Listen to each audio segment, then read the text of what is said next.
સામાન્યથી દરેક વ્યક્તિને એવી કેવી ઈચ્છા હોય કે મારી લાઈફ જે છે ને એકદમ સિમ્પલ જવી જોઈએ, એમાં બહુ તકલીફો ના આવી જોઈએ, બહુ પીડાઓ ના આવી જોઈએ, બહુ સંઘર્ષો ના આવે. વાત સાચી ખોટી? આમ એકદમ સ્મૂથ લાઈફ જાય ને એવી જોઈતી હોય. અને સાચું જો એની સામે બીજી બાજુ તમને મૂવી કેવી જોવી ગમે? એકદમ થ્રિલિંગ હોય, ટ્વિસ્ટિંગ વાળી હોય, કેમ સીધે સીધી હોય, બે જણા આવ્યા, બે જણા પરણ્યા, બે જણા જીવ્યા અને બે જણા ઉપડી ગયા, પતી ગઈ, વાર્તા પૂરી, ખાધું પીધું ને લેર કરી. હવે એવી મૂવી કોણ જાય? એ તો ફ્લોપ જ જાય ને. વાર્તાની ચોપડીઓ, કઈ વાર્તાની ચોપડી વાંચવાની ગમે? આમ જેમાં ટ્વિસ્ટ આવતા હોય, થ્રિલ આવતા હોય, આમ ડગલે ને પગલે નવા નવા ચેપ્ટરમાં કંઈક નવું નવું આવતું હોય. સીધે સીધું મારે વ્યાખ્યાન બોલીએ તો મજા ના આવે. જીવન જીવવું છે એકદમ સ્મૂથ, પણ સાંભળવું કેવું ગમે? Twisting and thrilling. ને હવે આ જ વાતો કરવી છે, ટ્વિસ્ટિંગ એન્ડ થ્રિલિંગની મુમુક્ષુ અવસ્થા. પ્રભુ વીરથી લઈ અને મુમુક્ષુ વીર સુધીની થ્રિલિંગ અવસ્થાઓની વાતો જે તમને ગમશે, મજા આવશે. હવે તમને વિચાર કરો કે જન્મજાત વૈરાગી આત્માને જ્યારે કોઈ કેમ કહે ને કે બેટા જા છોકરાઓ સાથે રમવા જા, અને એ વખતે પ્રભુ મહાવીર એટલે કે બાળ મહાવીરની મનોદશા કેવી હશે? રમવું ગમતું નથી, સાધના કરવી ગમે છે, પણ માતા પિતાનો આગ્રહ છે બેટા રમવા જા. ભગવાનની મુમુક્ષુ અવસ્થા 28 વર્ષ પછીનો થી પહેલા દિવસથી જન્મ્યા ત્યારે, અને મમ્મી પપ્પા આગ્રહ કરે કે બેટા રમવા જા, રમવા જા. અને આ મહાવીર રમવા જાય, શરીર રમે અને મન જે છે એ આત્મામાં રમમાણ હોય, એ બંનેની વચ્ચેનું જે કોમ્બિનેશન માતા પિતા આગ્રહ કરે ને યશોદા સાથે પારિગ્રહણ થાય, અને એ વખતની માનસિકતા. દીકરીનો જન્મ થાય ને પ્રિયદર્શના વારે વારે દોડી પડે, એ વૈરાગી આત્માને એમ હોય કે સ્ત્રીઓમાંથી દૂર રહે, વિજાતીયમાંથી દૂર રહે, પણ દીકરી આવી જાય ને ખોડામાં બેસવાની જીદ કરે. અને એ વખતે ખાલી વિચાર કરો કે એ મહાવીરની માનસિકતા, એ પ્રભુની માનસિકતા કેવી હશે? માતા પિતા કાર્ય કરે અને દીક્ષામાં તેનો હવે જે થનગનાટ હોય આમ ઉછળી પડે ને એ જ વખતે ભાઈ કે 2 વર્ષ રોકાઈ જાઓ, અને એ વખતે એની માનસિકતા કેવી હશે? પ્રભુ કે ઓકે 2 વર્ષ રોકાઈ જઈશ, પણ સાધુ જેવું જીવન જીવીશ. તમે વિચાર કરો 28 વર્ષની ઉંમર છે, એટલે એ વખતે આ પ્રિયદર્શનાની ઉંમર શું હશે? 10, 12, 14. અને જીદ કરે મમ્મીને, યશોદાને કે મમ્મી મમ્મી મારે પિતાજી પાસે જવું છે. ને હવે યશોદા, એ યશોદાની પણ કેવી માનસિકતા સમજે છે, પીધ છે. આ બાળક છે પોતે તો પીધ છે કે પરમાત્માએ સ્વીકારી લીધું છે કે ભાઈ હવે હું અણગારની જેવું જીવન જીવીશ. અને દીકરીને કે બેટા હવે ન જવાય. અને આજે વાર્તાલાપ ચાલતો હોય, પ્રભુ પોતે સાધનામાં અપાના મોસીનામી કરીને પોતાના ખંડમાં હોય, આ બંનેની જે જીદો ચાલતી હોય કે મારે જવું છે, ને મમ્મી સમજે કે બેટા ન જા, ન જા. અને આ વાર્તાલાપ સાંભળતી વખતે પરમાત્માની માનસિકતા શું છે? સંઘર્ષ. એ તો ખાલી વિચાર કરો, આ બેની વચ્ચેનો જે સમય હોય, એ સમયમાં પરમાત્માનું જીવન કેવું હશે? આમ સાધના માટેનો થનગનાટ. આજે ને આ ઇતિહાસ જોવા જેવો છે કે મુમુક્ષુ અવસ્થા, એ મુમુક્ષા કેવી હોય. આદિનાથ પ્રભુ દીક્ષા લે અને પોતાના પિતાને દીક્ષિત જોઈ અને સુંદરીના મનમાં એની એકદમ આમ છાપ પડી જાય, ગહેરી અસર થઈ જાય, મારે પણ આ સંસાર છોડી જવું છે. અને ભરત ના પાડી દે કે ના, તારે દીક્ષા નથી લેવાની, કેમ કે તું તો સ્ત્રી રત્ન બનવાને યોગ્ય છે. અને એ વખતે આ સુંદરીની માનસિકતા. આજે ને હું તમને મુમુક્ષુ અવસ્થાઓની વાત કહું છું. થ્રિલ, તમને જે ટ્વિસ્ટ દેખાય છે ને કે મનમાં એક વિચાર ચાલતો કે મારે દીક્ષા લેવી છે, અને આ બાજુ એમ ભરત કે ના તારે સ્ત્રી રત્ન બનવાનું છે. અને એ વખતે આ સુંદરીની માનસિકતા કેવી હશે? 6 ખંડ જીતીને આવીશ ને એટલે તને સ્ત્રી રત્ન બનાવીશ. અને આ સુંદરી મનમાં નક્કી કરી લે કે 6 ખંડ જીતીને આવે અને મને જોઈને એમ થાય કે ના, આને તો સ્ત્રી રત્ન બનાવવા જેવી જ નથી, એવી કાયા બનાવી દીધી છે. નક્કી કર્યું છે કે ભરતને મને જોઈને વૈરાગ્ય થઈ જાય, રાગને મોહના પડલો તૂટી પડે, એવું જીવન, એવી કાયા બનાવી છે. અને સ્ત્રીને છે ને પોતાનું સૌંદર્ય, પોતાનું લાવણ્ય, પોતાનું રૂપ અતિ પ્રિય હોય, એને ઓગાળવું, એને ગાળી દેવું, એને કદરૂપું બનાવવું, અભિગ્રહ આપો એક દિવસ માટે આવો ફાવે જ નહીં. હા, વેરણ છેરણ બની ત્યાં શું બાવાની જેમ બેઠા છો. અને સ્ત્રી આ સુંદરીએ આંબીલો ચાલુ કર્યા, એક પછી એક આંબીલ કરવાના. ક્યાં સુધી કરવાના? તો કે ભરત પાછા ના આવે ત્યાં સુધી. ભરત પાછા ક્યારે આવે તો કે ખબર નથી. એક વસ્તુ સમજો, નિશ્ચિત તપ કરવો બહુ સહેલો છે, નિશ્ચિત તપ કરવો બહુ સહેલો છે, પણ અનિશ્ચિત તપ કરવો ને એ અઘરો છે. મને ખબર છે કે ભાઈ મારે 100 ઓળી કરવાની છે, 14.5 વર્ષ આંબીલ કરવાના છે. હું કહું છું આ 80, 81, 82 ઓળી સહેલી છે. ખબર છે કે 82માં દિવસે પારણું થઈ જ જવાનું છે. નિશ્ચિત તપ છે, વર્ષી તપ જે લોકો કરે છે ને, વિરાજભાઈ ખબર છે ને, વૈશાખ સુદ ચોથના શું થશે? તમને એમ કીધું કે એકાંતરા ઉપવાસ કરજો, ગુરુએ આદેશ કર્યો, ગુરુદેવ તહતી ક્યાં સુધી કરવાના? પૂછવાનું નહીં. પછી કેવો અઘરો પડે. રોજ સવાર થઈને પૂછવાનું આજે પારણું તો કે ના, આજે પારણું તો કે ના, ક્યાં સુધી? લાંબો તપ કરવો બહુ સહેલો છે, પણ તપ લંબાય ને એમ તકલીફ વધતી જાય. અને આ તો ભરત મહારાજા નીકળી પડ્યા છે, આવતા નથી. એક પછી એક આંબીલ વધતા જાય, વધતા જાય, તપ લંબાતો જાય. 60,000 વર્ષ, 2,16,00,000 વધુ આંબીલ. આપણે 2 આંબીલમાં પરસેવો નીકળી જાય. 2,16,00,000 વધુ આંબીલ થયા. હવે તો ખાલી હાડકા દેખાય, હાડપિંજર થઈ જાય. ભરત મહારાજા પાછા આવે ને પૂછે સુંદરી ક્યાં? તો કે આ જ સુંદરી છે. કે આ ક્યાં સુંદરી લાગે છે? મુમુક્ષુ અવસ્થાનો વૈરાગ્ય કેવો જ્વલંત થશે, કે દીક્ષા માટેનો પુરુષાર્થ કેવો જ્વલંત થશે, કે આખી કાયાને એવી રીતે ઓગાળી નાખી, એવી રીતે કદરૂપી બનાવી કે જ્વલંત દીક્ષા તરત મળી જાય. વિચાર કરો પેલા વજ્ર સ્વામીને કેવા નેગેટિવ વાતાવરણમાંથી પોઝિટિવ થિંકિંગ નીકળી શકે. ઘરમાં બધાની વાતો ચાલે બહેનોની કે આના બાપાએ થોડી ઉતાવળ કરી નાખી. અગર જો દીક્ષા લેવાની ઉતાવળ ન કર્યો ને તો અત્યારે કેવો સરસ મજાનો જન્મ મહોત્સવ બાળકનો થાત, પણ પિતાએ થોડી ઉતાવળ કરી નાખી. આવી નેગેટિવ વાતો ચાલે ને એમાં આ બાળ વજ્રને પોઝિટિવ વિચાર આવે, દીક્ષા દીક્ષા દીક્ષા દીક્ષા. તમે છે ને એવું તો 100 વખત અનુભવ્યું હશે. અહીં બેટરી માતાઓને કહું છું, તમે એવું 100 વખત અનુભવ્યું હશે કે તમને નજીક લાવવા માટે જ્યારે આ વીર કુંવર બાળક વીર હતો ને, એટલે કે 1 મહિનાનો 2 મહિનાનો, ત્યારે તમને નજીક બોલાવવા માટે કેટલી વાર ભેંકણા ટાળ્યા હશે, કેટલી વાર રડ્યો હશે, કેટલી વાર અવાજ કર્યા હશે, અને જેવા તમે તેડી લો એટલે શાંત થઈ જાય. પણ એના કરતાં વિપરીત આવું તો દરેક બાળક કરે, આ કોમન વસ્તુ છે.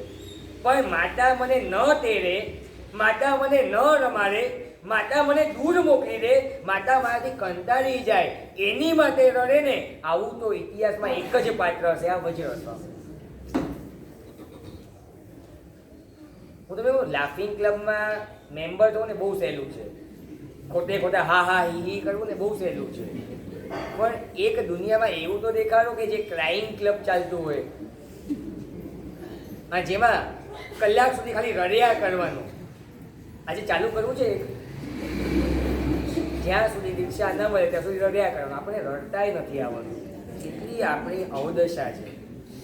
એક દિવસ, ખાલી એક દિવસ, આખો દિવસ રડ્યો, અને પછી રડવાનું ને કેવું રડવાનું ખબર છે? માતા કંટાળે એવું રડવાનું, સતત રડવાનું ને સખત રડવાનું. માં રસોઈ કરતી રસોડામાં, અને આ બાળ વજ્ર 1 મહિનાનો ઘોડિયામાં હોય, અવાજ એવો કાઢવાનો કે જે અવાજ રસોડા સુધી પહોંચે અને માતાને ત્રાસ થાય રસોઈ કરતા.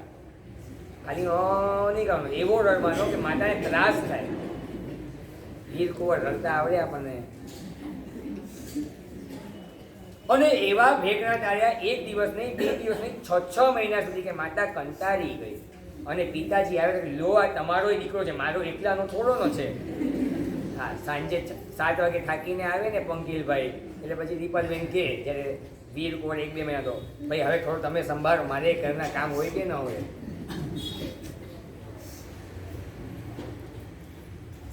અને વળી પાછું 3 વર્ષનો થાય અને વળી પાછી પરીક્ષા આવે. મુમુક્ષુ અવસ્થા જીવન 2 વખત આવી. આવું બની શકે એક વખત મુમુક્ષુ અવસ્થા આવે તો સમજ્યા, બે વખત મુમુક્ષુ અવસ્થા, એક વખત નક્કી કર્યું કે ભાઈ સોંપી દીધો અને વળી પાછો 3 વર્ષ વળી પાછો માંગી લીધો ને વળી પાછી બીજી વખત મુમુક્ષુ અવસ્થાની પરીક્ષા થાય. એક બાજુ બધા જ પ્રલોભન છે, બધી જ સામગ્રી છે ને એક બાજુ ખાલી રજો હરણ છે. લાખો લોકો જેને ચાહે છે એ તો ચાલે. બનવાણ ગાર છોડ્યો સંસાર, તોડ્યા જેણે સંસારના બંધન, વૈરાગીને વંદન, વૈરાગીને વંદન, વૈરાગીને વંદન, વૈરાગીને વંદન. બનવાણ ગાર છોડ્યો સંસાર, તોડ્યા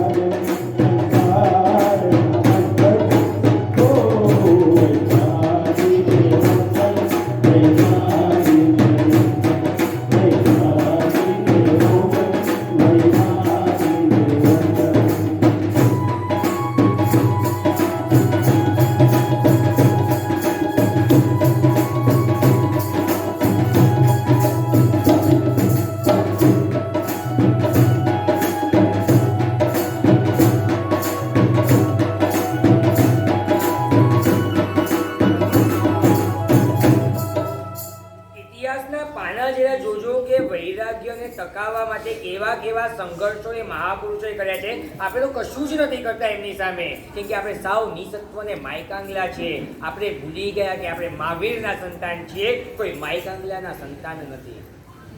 યાદ આવે પેલા સ્કંદક કુમાર અને આર્દ્ર કુમાર, એ ભાગી ગયા અને પિતાજી પાછા પકડી લાવ્યા અને ફરી પાછા દીક્ષા માટે ભાગી ન જાય માટે ચારેય બાજુ સૈનિકો ગોઠવી દીધા. સ્કંદક કુમારની આજુબાજુ 500 સૈનિક છે, ભાગી ન જાય દીક્ષા માટે. સ્કંદક કુમાર આર્દ્ર કુમાર એના પિતાજી સૈનિકો ગોઠવી દે અને છતાં પણ આ વૈરાગ્ય કેવો જ્વલંત હશે, ભાગી નીકળે. આ મેં તમને પહેલા પણ કીધું હતું કે અત્યારના વર્તમાન શરીરના તમામ ગચ્છાધિપતિઓ જોઈ લો, કેવો સંઘર્ષ. નીકળવું છે પણ ઘરવાળા નીકળવા દીધા. પછી એ પ્રેમ સુશ્વજી મહારાજ હોય, ભુવન સુશ્વજી મહારાજ હોય, સાગરાનંદ સુરી મહારાજ સાહેબ હોય, નેમી સુરી મહારાજ સાહેબ હોય, કોઈ પણ સમુદાયના ગચ્છાધિપતિઓ જોઈ લો, ઘરમાંથી રજા ન મળે, સમજાવવાની કોશિશ કરે, સંઘર્ષ ચાલે અને છેવટે ભાગી જાય, પાછા પકડી લાવે, પાછા ભાગી જાય.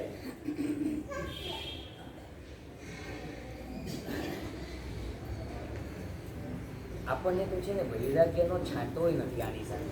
આપણને તો વળગોરે તૈયાર છે બધા કે ભાઈ જાઓ અમે તમારો વળગોરો કાઢશું, પણ કોઈને તૈયારી નથી.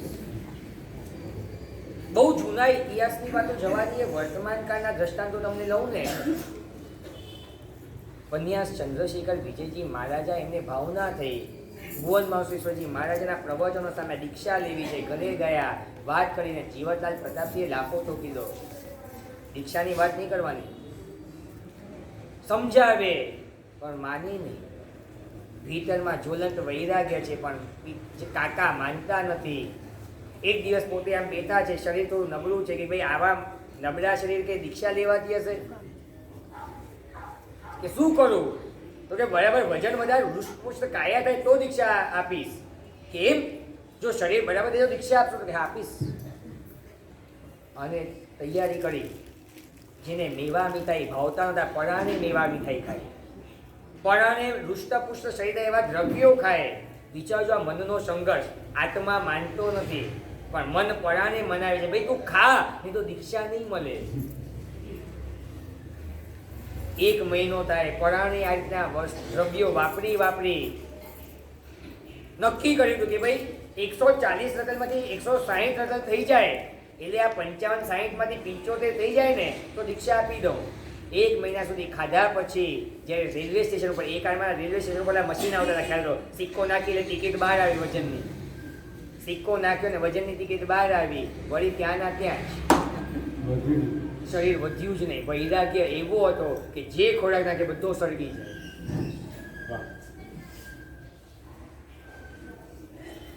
સંઘર્ષ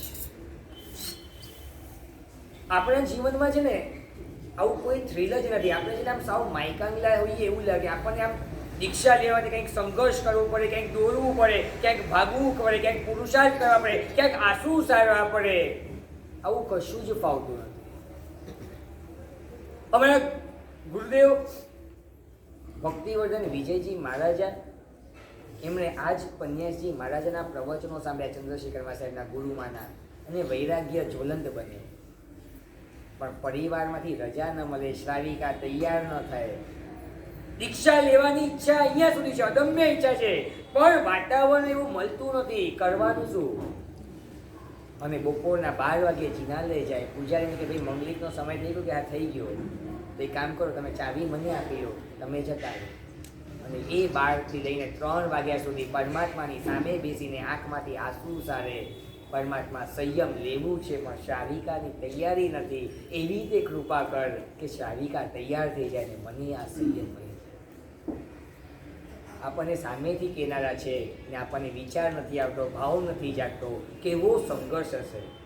યાદ આવે મારા માતુશ્રી નાની વયમાં દીક્ષા લેવી હતી, એમના પરિવારજનોએ પરણાવી દીધા. અને અમારું કુટુંબ એટલે કેવું કુટુંબ કે જે નાસ્તિક જેવું ગણાય, બહુ ધર્મનો એવો રંગ નહીં. મારા ગુરુમાં મને ઘણી વાર કહેતા કે 40 વર્ષ સુધી જિનાલયમાં પગ નથી મૂક્યો.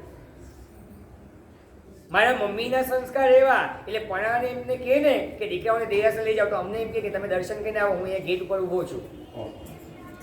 40 વર્ષ સુધી આવું જીવન જીવ્યા. નાસ્તિકતાની હદ કેવી ખબર છે? અમે લોકો જીવનમાં ક્યાંય કંદમૂળ ચાખ્યું નથી. અમારા માતાજીનો દ્રઢ સંકલ્પ, તમારે જે કરવું તે કરવું, પણ બાળક ઉપર મારો અધિકાર છે.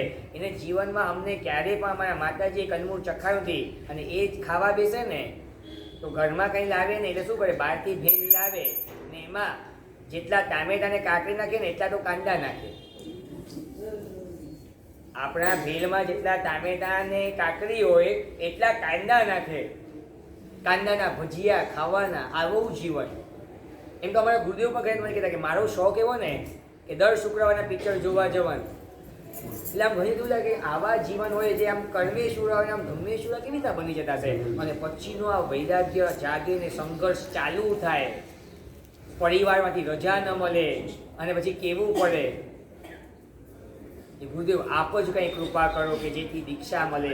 ઝૂર્યા કરે, રડ્યા કરે. કેટલી વખત અમારા માતુશ્રી અમારા આ દાદા ગુરુદેવ પાસે આવીને કે ગુરુદેવ આપ કંઈ કરો, આખો પરિવાર નીકળી જાય એવી ભાવના છે.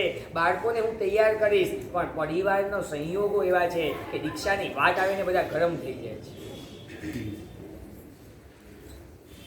આપણે શું સંઘર્ષ કરશું? આજે સંઘર્ષનું લિસ્ટ પણ બહુ મોટું છે.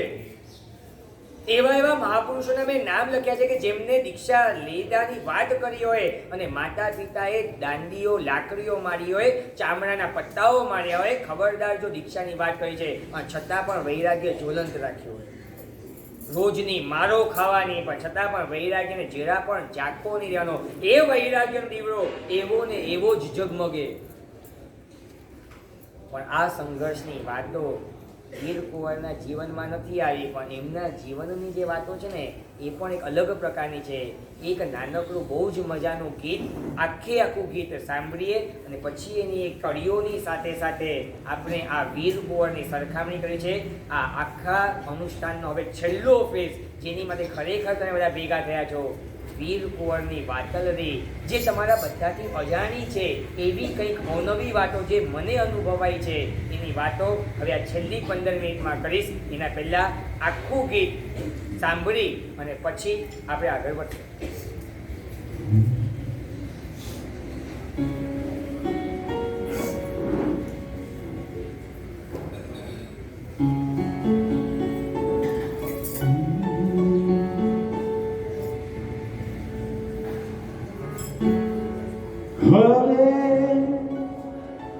तारा नहीं टमटमे आगे,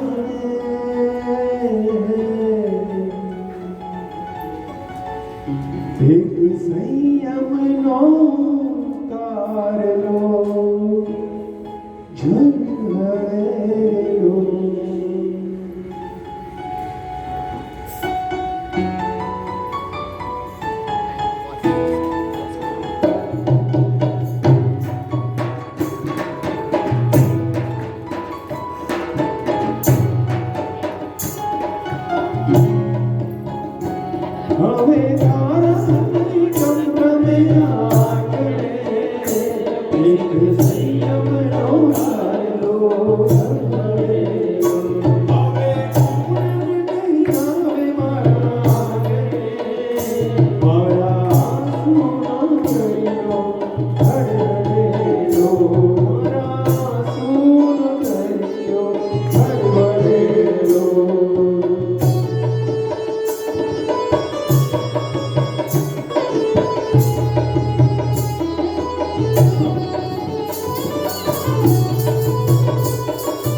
કવિના બહુ મધુરા શબ્દો છે. એક પરિવાર છે અને એ પરિવારમાંથી એક વ્યક્તિ વૈરાગ્ય વાસિત થયો છે. હવે આ ફાની દુનિયા સંસારને છોડીને જવાનો છે અને એ વખતે એ ઘરનું વાતાવરણ કેવું છે ને એની આખી આ વાત આ સ્તવનામાં બહુ મધુર રીતે વાત કરી છે. માતા પિતા ભાઈ બહેન દાદા દાદી આ બધાના મનના જે વિચારો છે ને એને ગૂંથીને આ સ્તવના બનાવી છે. અને મારે હવે તમને આ છેલ્લા 2 વર્ષની વાતો આ પરિવારની કરવી છે.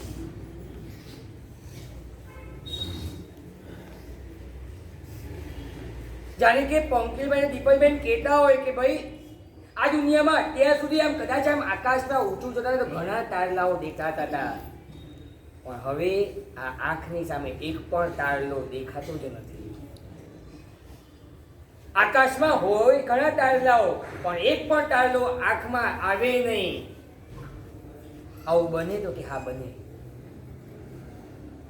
કેમ આવું બનશે હવે? એક સંયમનો તારલો જળ હલવેલો.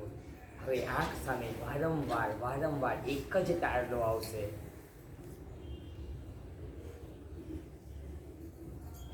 કદાચ 2 વર્ષ પહેલા આ પાનો પાલવા વીર છોડવા તૈયાર નહોતો, પકડી રાખતો હતો. મમ્મી મમ્મી મમ્મી મમ્મી વગર જેને ચેન નહોતું પડતું. અને હવે 2 દિવસ પછી એ મમ્મી યાદ નહીં આવે આવું તમે માનો છો, પણ મેં તો છેલ્લા 8 મહિનાથી જોયું છે કે એને મમ્મી યાદ જ નથી.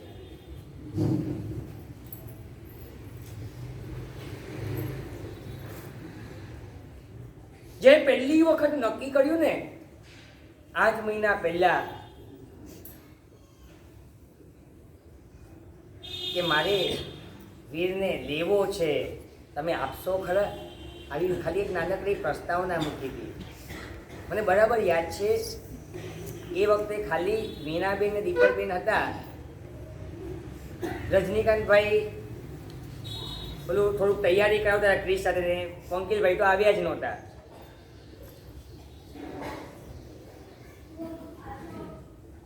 ખાલી એક નાનકડી પ્રસ્તાવના મૂકી અને મીનાબેન ને દીપકબેનની આંખમાંથી દર આંસુ નીકળી પડ્યા. હજી તો કંઈ વિચાર પણ નથી, ખાલી એક નાનકડી પ્રસ્તાવના મૂકી હતી કે આવો એક વિચાર છે, તમારા વીરને હું લઈ જાઉં અને કદાચ મારી સામે ભલે એક જ વખત પણ ઘરમાં કેટલી વખત આ વિચાર કરી અને ખૂણામાં આ દીપલબેન કે વીણાબેને આંસુ લૂછી લીધા છે આવા. પણ આ 2 વર્ષમાં એક પણ વખત, નોટ અ સિંગલ ટાઈમ, યાદ રાખજો, એક પણ વખત વીરની આંખમાં આંસુ આવ્યા હોય ને મમ્મી માટે, એવું ક્યારે નથી. એના પાલવનો પ્રેમ એને છોડી દીધો, આમ જાણે કે કાંઈ લાગે જ નહીં, કાંઈ સ્પર્શે જ નહીં. એના મનગમતા માર્ગે દોડી ગયો. એને મૂકી મમતાની મોજડી. આમ આપણે ઘરે જઈને જેમ આપણે એક મોજડી એમ બૂટ કેસમાં મૂકી દઈને ઘરમાં આપણને ખબર પણ હોય કે બૂટની જરૂરત છે કે નહીં, એમ એને આમ ક્ષણવારમાં એ 8-10 મહિના પહેલાનો વીર ક્યાં ને આજનો વીર ક્યાં? પ્રભુ પ્રીતિની બાંધી એને ખાસડી રહેલો હોય.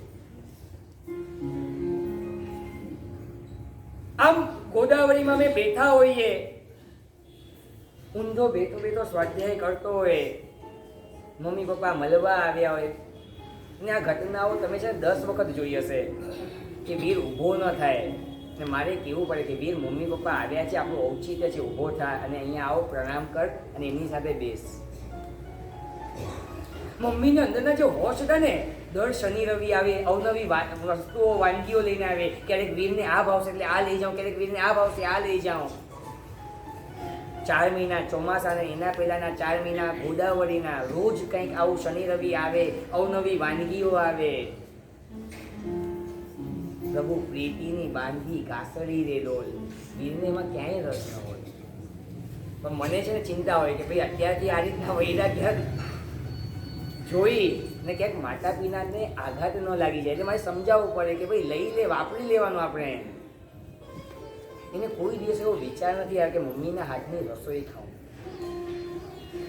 અરે વિતરાગ સોસાયટીમાં તો કેટલી વખત એવું બન્યું કે મમ્મી આપીને જાય ત્યારે બેસણા ચાલતા હતા, એટલે કે મને આપીને જાઓ ને પાછું આવીને મેં પૂછ્યું હોય ને કે બધું વાપર્યું, મને કે આ દિવ્યાશા માસા પાસે છે ને 8-10 છોકરીઓ છે, મુમુક્ષુ આત્માઓ છે, બધાને ખવડાવ્યું, બધાને લાભ આપે, મને મજા આવી ગઈ.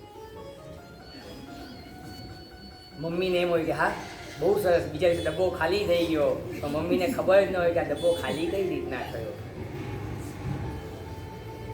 મમ્મીને એમ લાગે કે વીરનું પેટ ભરાઈ ગયું, પણ વીરનું તો મન ભરાઈ ગયું હોય. તમે વિચાર તો કરો, 14 વર્ષનો બાળક હોય ને એને ક્યારેય એવું યાદ ના આવે કે મારે ઘરે જવું છે. હું એને પૂછું કે તારે ઘરે જવું છે થોડા દિવસ મમ્મી પપ્પા સાથે, સાહેબ કાંઈ નહીં, જરૂરત જ નથી. મમ્મી પપ્પાની ઈચ્છા છે કે સાહેબ લઈ જઈએ. મને કે સાહેબ તમારી ત્યાં બધું ટેકલ કરી લેવાનું.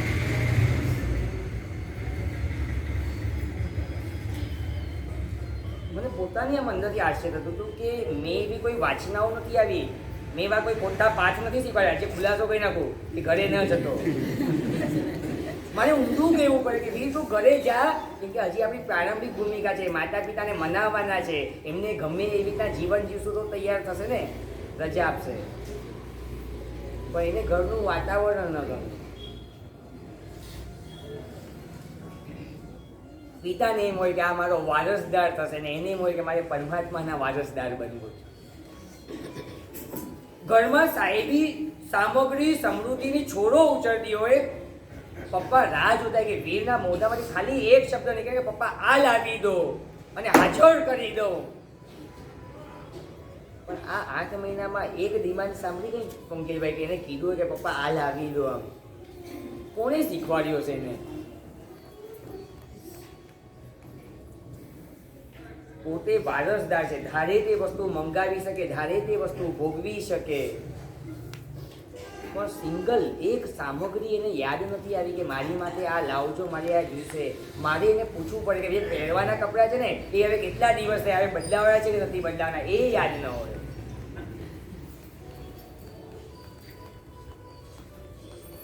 જેમ તમને કદાચ આ બધી વસ્તુ બહુ સહેલી લાગતી હશે, આ જીવનમાં તપાસજો, આપણને છે ને આ બધી વસ્તુઓ જીવનમાં અપ્લાય કરવી તો કેટલી કાઠી પડે. અથવાડિયું થાય ને આમ ક્રિસ જીદ કરે, રોજ મમ્મીને આમ પૂછપૂછ કર્યા કરે કે વીરભાઈ ક્યારે આવશે, વીરભાઈ ક્યારે આવશે, જેનો જવાબ તો દીપલબેન પાસે પણ ન હોય કે વીરભાઈ ક્યારે આવશે. અને એ વખતે આ મમ્મી ક્યાંક ખૂણામાં જઈને આંસુ લૂછી લેતી હશે, એની પણ એમ હશે કે વીર ક્યારે ઘરે આવે, ક્રિશને મળવા માટે લઈને આવે ને એમ પૂછે આવું છે ને ઘરે. અને વીર હસતા થઈ કે વાતો કરવી તો અહીંયા કરી લે ને, એના માટે ઘરે ક્યાં લાંબુ કરે છે.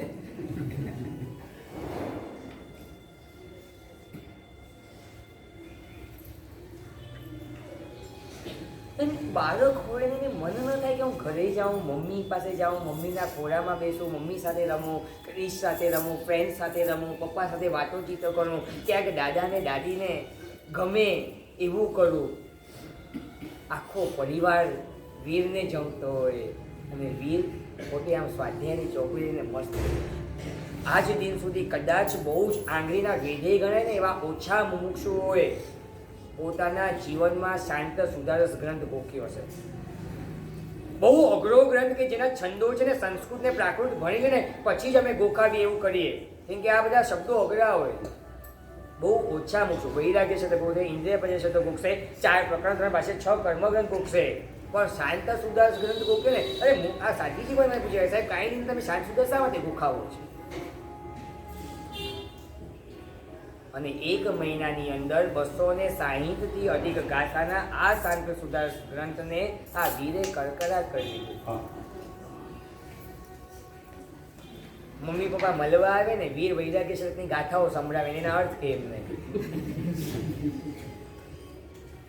જાણે કે ઈચ્છતો હોય કે એક સ્ટેજ ઉપર એક જ શા માટે આપણે બધા સાથે ન નીકળી શકીએ. મારા ગુરુ તો સાથે નીકળ્યા 4 ની.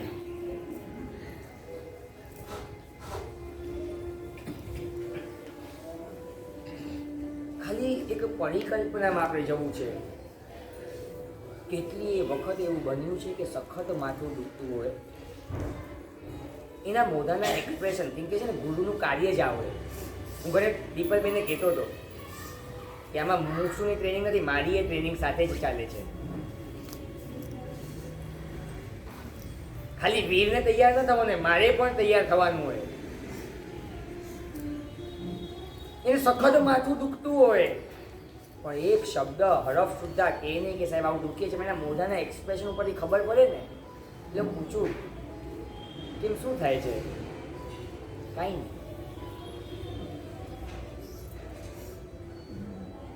પણ એ વસ્તુ છે ત્યારે ખબર પડે કે જ્યારે સાંજે પ્રતિક્રમણ આવે ને અને કાયમનો નિયમ, મેં કોઈ દિવસ એને કીધું નથી કે ઊભા ઊભા ખમાસમાં આપવાના, સત્તર સંદાસાપૂર્વક ખમાસમાં આપવાના. ખાલી જુએ કે મારા ગુરુદેવ આ રીતના ક્રિયા કરે છે એટલે એ પણ મારી રીતના ક્રિયા કરે. એટલું જ નહીં, ગોદાવરીના છોકરાઓને ટ્રેન કરી દીધા, મારે કરવાની જરૂરત ન પડી. 4-5 છોકરાઓ તો એના ફ્રેન્ડ્સ થઈ ગયા, બધા પૂછીએ આમ કે વીર આ કટાસનું કેમ નથી વાતો? પ્રતિક્રમણ તો કટાસ ઉપર જ કરવું પડે ને. તો કે ના, ભગવાનની આજ્ઞા છે. કે શું આજ્ઞા છે? તો કે યથાજાત. તો કે યથાજાત એટલે શું? બાળક જન્મે તો ખાલી લંગોટ હોય, બાકી શરીર ઉપર કાંઈ ન હોય, તો ખાલી ધોતિયું પહેરવાનું હોય, બાકી ખેસ કે કટાસાની કોઈ વિધિ નથી. અને કટાસું કાઢી નાખે, 17 સંદાસાપૂર્વક ખમાસમાં આપે. પણ કોઈક દિવસ એવું બને ને કે જ્યારે એ કટાસ ઉપર બેઠા બેઠા ખમાસમાં આપે ત્યારે મને ખબર પડે કે આજે વીરને સારું નથી. સવારથી સાંજ સુધીમાં એક શબ્દ આ વીર બોલ્યો નથી કે આજે મને સારું નથી. પણ એ ખમાસમાં માટે ઊભો ન થાય ને ત્યારે ખુદ મને ખબર પડે કે આજે વીરની તબિયત સારી નથી. સિંગલ વખત, એક વખત એવું નથી કે એને ફરિયાદ કરી હોય. એક અવસર એવો નથી આવ્યો કે મને એવું લાગ્યું હોય કે હું એની માટે એક ફરિયાદનો શબ્દ બોલી શકું કે દીપકભાઈ એના જીવનમાં આ વસ્તુ છે ને એ સેટ નથી, તેને સમજાવો કે આ રીતના મુમુક્ષુ ન હોય. એક આમ ગુરુને મારા કારણે તકલીફ પડે ને એવું એક નિમિત્તે નથી આપ્યું. સમર્પણ પરાકાષ્ઠાનું એટલું જબરદસ્ત. મારા ગુરુની શું ઈચ્છા છે ને કેવું ન પડે, જાતે સમજી લે. અને ઘરેથી મમ્મીએ ટ્રેનિંગ આપી કે જો એમને એટલા બધા કામ હોય થોડા કામ આપણે કરી લેવાના. મેં ક્યારેય એને કીધું ન હોય ને તોય મારો સંથારો પાડી દે. ગુરુદેવનું ખબર ખાલી 2 વખત ખબર પડી કે ગુરુદેવ જ્યારે પેલા પોતું કરવા આવે ત્યારે ખુરશી ઉચકીને બહાર મૂકે.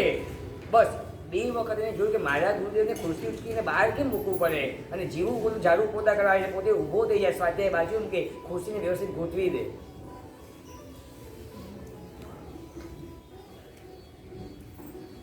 રાત પડે ખબર પડે કે ગુરુદેવને સુવાનો સમય થઈ ગયો છે, પણ વ્યસ્તતા એટલી બધી છે, રોજ લોકો બેઠા હોય અને હું કંઈક વિચાર કરું એના પહેલા બધી તૈયારી થઈ જાય સુવાની માટે. મારે કેવું પડે કે અત્યારે આ બધું ન કરે પછી જ કરો તો બરાબર છે. કેટલી વખત મેં એને પૂછ્યું હશે, ઠંડી ગરમી આ જેઠ ને વૈશાખ મહિનામાં આપણે એસી વગર જીવી ન શકીએ. મેં કેટલી વખત પૂછ્યું હશે કે વીર ગરમી થાય છે કે નથી થતી, ગરમી લાગે છે કે નથી લાગતી. અને હદ તો ત્યારે થાય કે જ્યારે અમે પણ છીએ ને દરવાજા પાસે જોઈએ. વિતરાગ સોસાયટીમાં મારો સંતાડો એકદમ દરવાજા પાસે હોય, કેમ કે જેથી પવનની થોડીક અવર જવર થાય. અને તમે કદાચ કોઈક આવ્યા છો તો તમને ખબર છે વીર છે ને એ ઉપાસના ખૂણામાં સંતાડો કરે, એકદમ દિવાલ પાસે.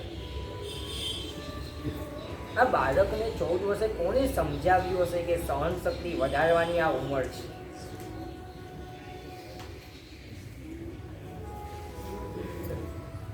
અચાનક એક દિવસ મને પૂછવા આવ્યો કે સાહેબ આજે પ્રતિક્રમણ અલગ કરું. ક્યારે જીવનમાં આવો પ્રશ્ન નથી થયો છેલ્લા 8-10 મહિનામાં, ને આજે મને આવો પ્રશ્ન કરે. મને આશ્ચર્ય થયું કે કેમ આજે અલગ કરવું છે. કે સાહેબ એમ જ થોડું આજે પ્રતિક્રમણ અલગ કરવું છે. અને જ્યારે આવું બોલે તો મારે સમજી જ જવાનું કે ફરિયાદ નથી કરતો, પણ ભીતરમાં શરીર સાથ નથી આપતું. ખાલી એના શરીરે હાથ લગાડ્યો. પંકિલભાઈ જે દિવસે તમે મેં ફોન કર્યો ને એ દિવસે એના શરીરમાં 3 તાવ હતો. સવારથી સાંજ સુધીમાં એને મને કીધું નથી કે 3 તાવ છે. અને સામાન્ય અમારો નિયમ હોય કે અમે કોઈને પણ સ્પર્શ ન કરીએ, અમારો નિયમ હોય. આ બ્રહ્મચર્યની વાત છે, કોઈનો પણ સ્પર્શ કરવો નહીં, એ સજાતી હોય કે બીજાતી હોય, આવો બધો ન હોય.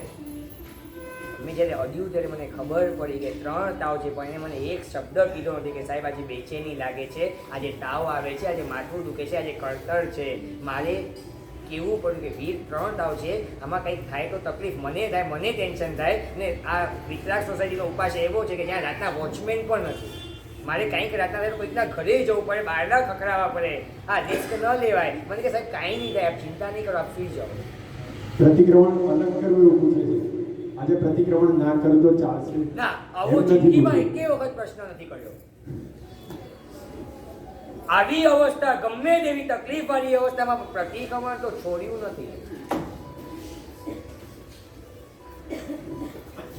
મારે 9:30 વાગે પંકિલભાઈને બોલાવવા પડ્યા કે ભાઈ આમાં કંઈ રિસ્ક થાય ના કદાચ તમે ઘરે લઈ જાઓ. પણ વીરની કોઈ તૈયારી નથી કે ગુરુને છોડીને શા માટે જાઓ.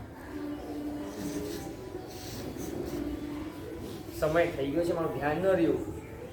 આવી તો વીર કુંવરની એવી બધી અવનવી વાતો જેના જીવનમાં જોઈ, સમર્પણની બાબતમાં, તિતિક્ષાની બાબતમાં, સહનશક્તિની બાબતમાં, મોહ ત્યાગની બાબતમાં,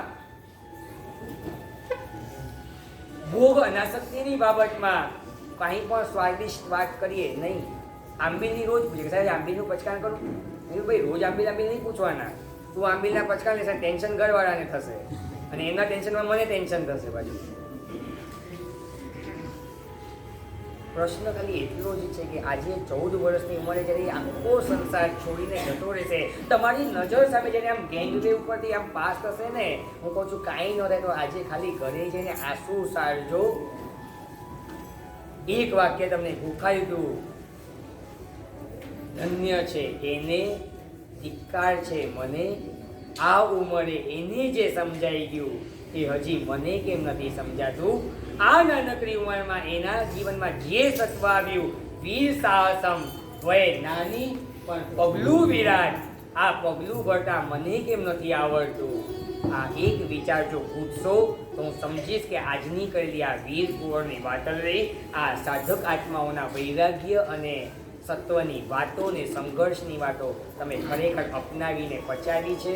તો એની માટે આપણે સૌ પુરુષાર્થ કરીએ.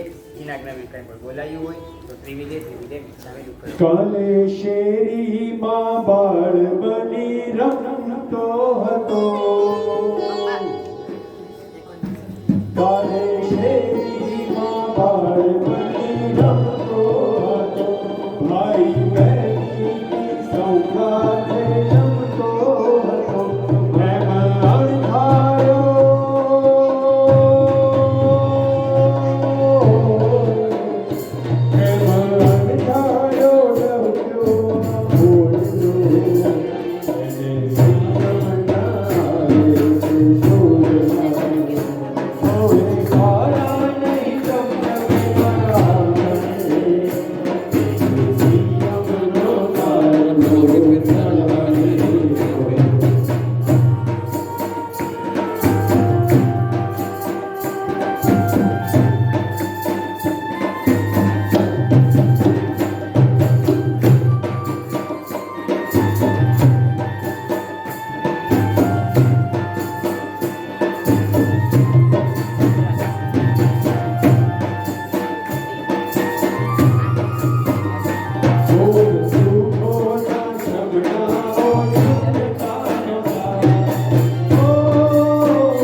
ભાવના ભાવે છે ને કે હવે શું થવું છે. આ વૈરાગ્યની બધી વાતો પૂરી થઈ, પણ હવે સંઘની જે ભાવના બહુ જ મધુરા શબ્દો છે, ધ્યાનથી સાંભળજો.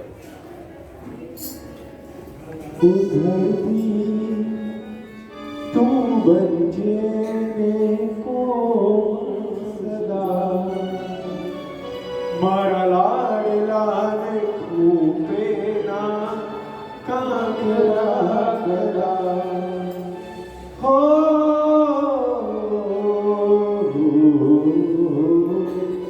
ઓ ધરતી તું બનજે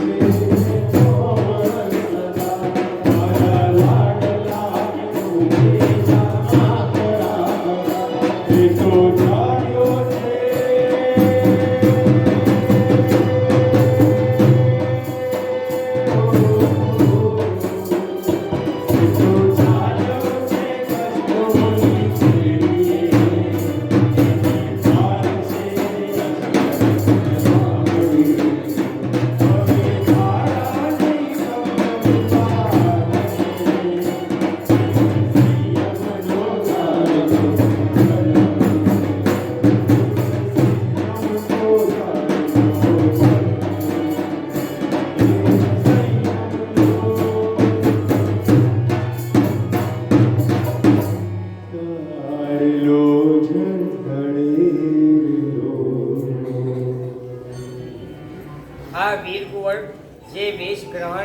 વેશના વધામણાની વાતો એટલે કે આજે બપોરના 2 થી 4 જે કપડાં રંગવાની વાતો જે છે એ જાહેરાત થાય ત્યારે સાથે સાથે પરિવારજનો આપણા ઉપર ખૂબ ઉપકાર કરી અને નિશ્રા પ્રદાન કરનાર આચાર્ય ભગવંતનું ગુરુપૂજન કરશે.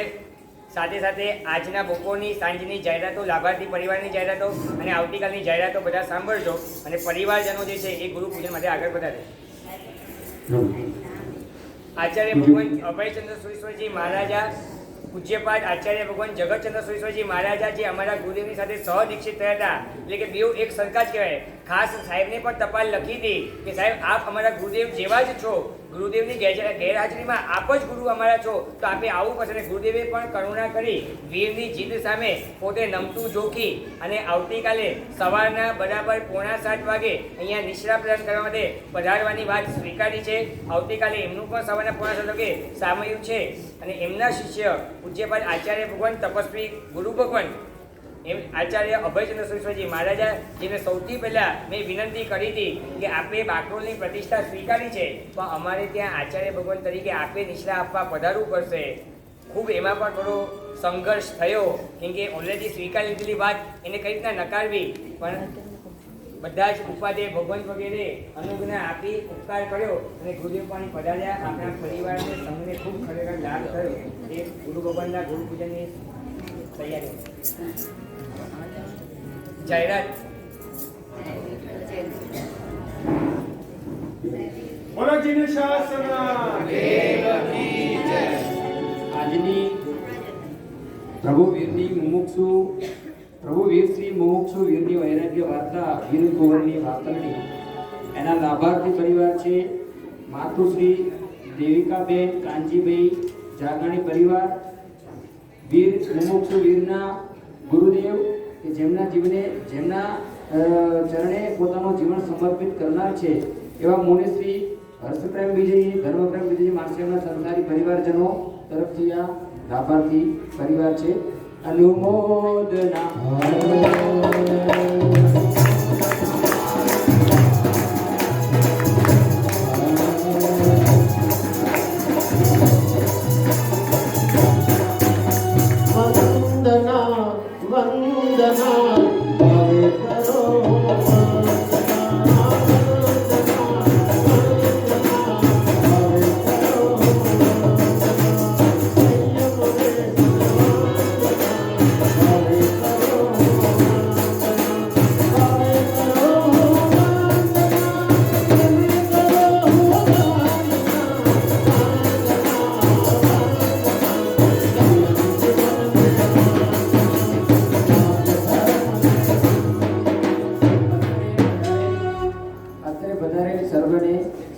ભક્તિનો લાભ આપીને જવા માટે નમ્ર વિનંતી. અમારા પરિવાર વતી સંસારી ભાઈઓ આવ્યા છે.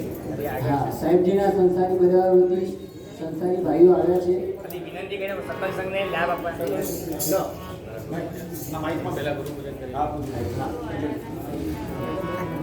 અને સ્થળ દીપકુંજ છે. જાહેરાત. પૂજ્ય ધર્મપ્રેમ માણસે પૂજ્ય હર્ષપ્રેમ વિજય મહારાજ સાહેબના સંસારી પરિવારજનો, દેવિકાબેન ગાગાણી પરિવાર તેમના તરફથી વ્યાખ્યાન બાદ સર્વે પધારેલ આમંત્રિત મહેમાનોની સાધુની ભક્તિ રાખેલ છે દીપકુંજ સોસાયટીમાં, તો સૌને લાભ આપીને જવા માટે આગ્રહભરી વિનંતી પરિવાર જમા કરી રહ્યા છે. ગુરુજી અમારો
સકળ સંઘને માટે અમારી તરફથી વિનંતી, નમ્ર વિનંતી, જરૂર પધારજો અને લાભ આપજો. બપોરના કપડા રંગવાનો કાર્યક્રમ જાહેર બપોરે 2 થી 4 મુમુક્ષુ વીરના કપડા રંગવાનો કાર્યક્રમ દેશના વધામણા વિનંતી વેશના વધામણા અને એની સાંજી બહેનોનો કાર્યક્રમ બપોરે 2 થી 4 આ જ પરિસરમાં અહીંયા સ્ટેજ ઉપર રહેશે. રાત્રે બરાબર 8 વાગે બાર મંડપમાં મુમુક્ષુની સાથે આપણે સૌ આ જ પરિસરમાં મુમુક્ષુની સાથે પરમાત્મા ભક્તિ કરીશું. સંગીત કાશી દર્શનભાઈ પધારશે. કુમારપાળ રાજાની આરતી અને સામૂહિક મંગળ દીવો, તેના માટેની સૌ વ્યવસ્થા તૈયારીઓ કરવાની છે. આપ સૌ પણ જેને જેને અનુકૂળતા હોય સાંજે 5 થી 7 માં તૈયારી માટે પધારજો. નહીં તો અવશ્ય 8 વાગે પરમાત્મા ભક્તિ કરવા જરૂર પધારજો. આજે સાથે એકવાર પરમાત્મા ભક્તિ કરવામાં નાચવામાં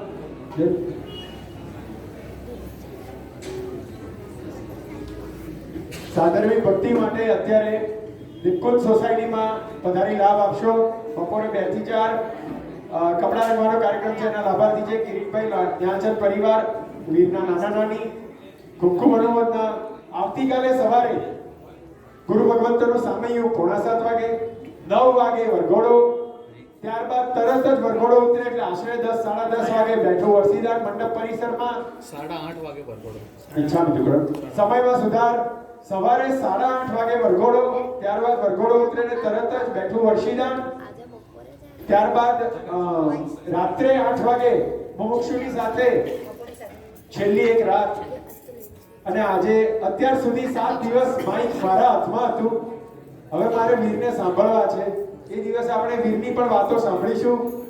અને સોમવારે સવારે બરાબર 7 વાગે મંડપ પ્રવેશ છે. એ પહેલા આપણે સૌનો પ્રવેશ થવો જરૂરી છે. એટલે 6:45 વાગે વીરની દીક્ષાના પ્રસંગમાં સર્વે કાર્યક્રમમાં સૌ કોઈ ઉત્સાહથી હાજરી આપજો અને મહોત્સવને માણજો. આ દિવસોમાં ગુરુ ભગવાનને લેવા જવા અને મૂકવા જવા માટે આ વિહાર સેવા ગ્રુપે ખૂબ ઉત્સાહ દેખાડ્યો છે. તો એ જેમને પણ જે પણ યુવાનોને વિહાર સેવા ગ્રુપમાં જોડાવાની ભાવના હોય, ખૂબ અદ્ભુત કાર્ય છે. તો એ મીતભાઈને મળે. આવતીકાલે સવારે બરોબર 7:45 વાગે પરમ પૂજ્ય આચાર્ય ભગવાન લેવા જવાના છે. મહારાજ સાહેબ પંકજ સોસાયટી લેવા જવાનું છે. ત્યાંથી આવશે અને સામૂહિક અહીંયા વચ્ચે આવે નક્કી થશે. 6:30 વાગે આ વિહાર અહીંયા 4 રસ્તા સામૂહિક કરે છે આપણે. જઈને રહેવા માટે જવાનું છે. જેને હા, અહીંયા જ 4 રસ્તા. જૈન મર્ચન્ટ આવે ને એ